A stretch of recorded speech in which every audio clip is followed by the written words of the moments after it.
companion to both dogs and never happier than when they all slept together in a tangled pile. Once they settled in Arlington, Kara took the leap and fulfilled a lifelong dream of establishing an obedience and training school. She rented space in a strip mall a dozen blocks from home and set up both an indoor training area and an outdoor agility range for training during good weather. She'd already graduated half a dozen classes, and word of mouth was making her quite popular among the DC set who wanted a well-behaved dog to show off to colleagues and friends. Kara picked up the crossword puzzle book previously abandoned on the end table and started absently flipping through it, skipping over page after page of puzzles completely filled with blue ink. "Don't tell me you finished another one." Meg shook her head, bemused at her sister's ability for word games. "These are all too easy. I need a better challenge." Kara tossed the book carelessly back onto the table and picked up her coffee instead. "So, finish your story. Did the guy run?" "He tried.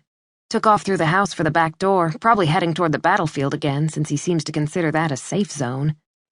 "Safe enough to drop the bodies of innocent girls," Kara muttered. He got the surprise of his life when he reached the patio door to find another 3 agents standing there, guns drawn, waiting for him.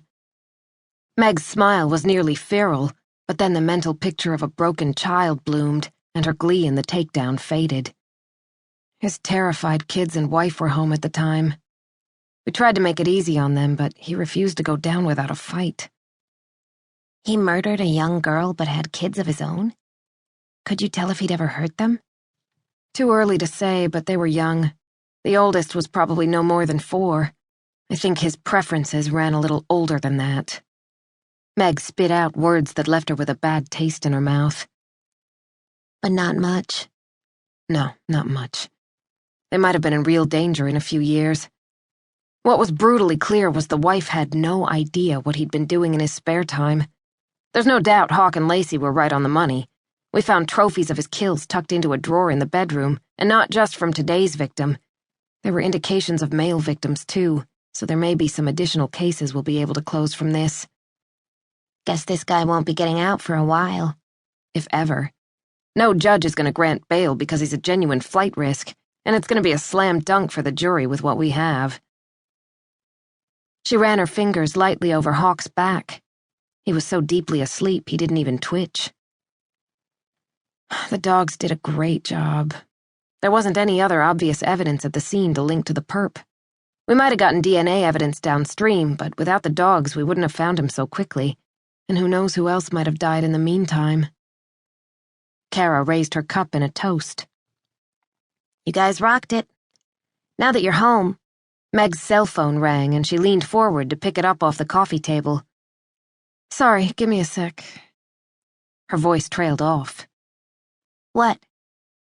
Kara set down her cup and shifted forward on the couch. Meg stared at the caller ID on her phone. Supervisory Special Agent Craig Beaumont, her section chief at the Bureau.